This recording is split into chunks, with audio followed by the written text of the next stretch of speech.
everyone, welcome to Creators Corner with Moya. My name is Leigh Thegwani, but most of you guys know me as an African.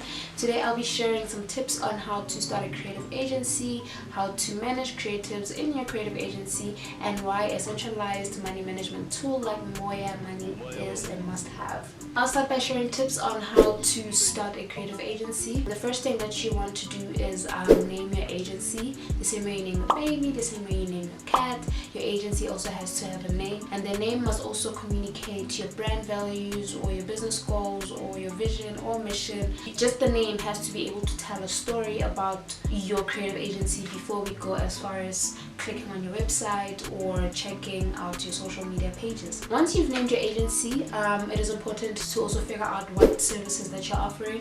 So if you do graphic design, video production, or anything that's really related to services that are offered in creative agencies, we have to list those down, figure out the pricing, and make sure that the pricing is reasonable for yourself and for the client as well. Once you figured out what you're selling, you have to now brand your creative agency. Now, by branding, I mean you have to design your logo, you have to choose a color palette, you have to choose specific fonts that you will work with throughout. Branding basically is putting makeup on your agency and just making sure that this is the kind of look that your agency will have consistently. Unless of course you undergo a major rebrand, then you have to make sure that the colors that you pick, the logo that you design, and also the fonts that you pick stay consistent throughout. Once you're done branding your agency, it is now time to actually register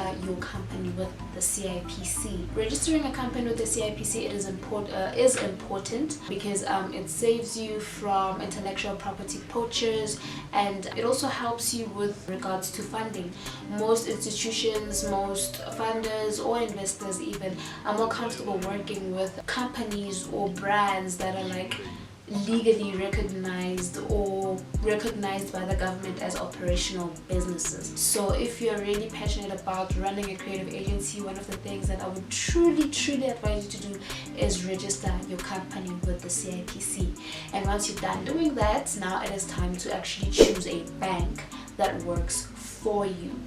Do your research, go on the internet, compare the different packages that the different banks have, and pick the one that works best for you. Do not make the mistake of using your personal accounts for your business dealings, because it is not professional, and it'll also help you keep track of how much money you're making in the business and also how much money you're making in your personal life. Once you're done picking the bank and opening the bank account with the bank that you trust, it is now time to work on your presence. You have to now design a website. Choose a plan that is really affordable for you and user-friendly. I would suggest using Wix or WordPress because both website builders are quite interactive, and the nice thing is that you don't necessarily have to be a developer. I personally developed my business website using Wix, and you can check it out for yourself. Once you're done designing your website and it's published, you are now ready to start working on your social media presence and your Google presence. So with social media, you have to now create profiles for Instagram, Facebook, Twitter, LinkedIn, TikTok, or whatever platforms that you feel will be truly aligned with your brand. And also you have to have a Google profile.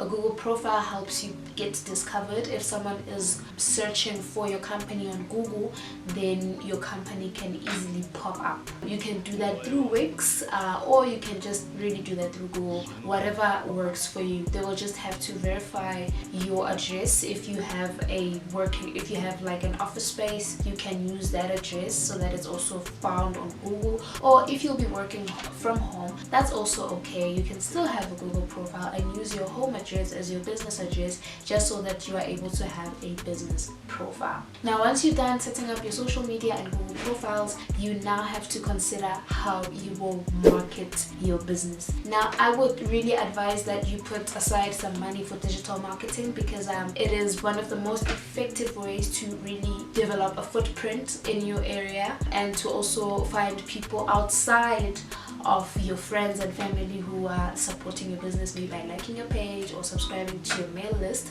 Putting some money aside for digital marketing helps you find other people outside your circle who would be interested in either working for your creative agency or becoming clients for your creative agency. And that's it on tips on how to start a creative agency.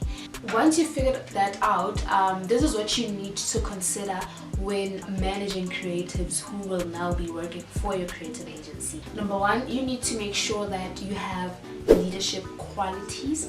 This can be achieved through personal development programs, through mentorships, or really just through believing in yourself. So it is important to have leadership qualities at all times. You are not an employee in your agency, you are the employer, you are the captain of the ship, and you have to act accordingly. Number two, always make sure to communicate the deal clearly, whether it is to clients, whether it is to even creatives that want to work with you on a certain project, or just creatives that want to be employed to your agency or in your agency. You need to be able to communicate that deal clearly, because you find that if you oversell a deal, you will be the one at the receiving end of all the drama once unrealistic expectations are put on the table and now you have to meet them.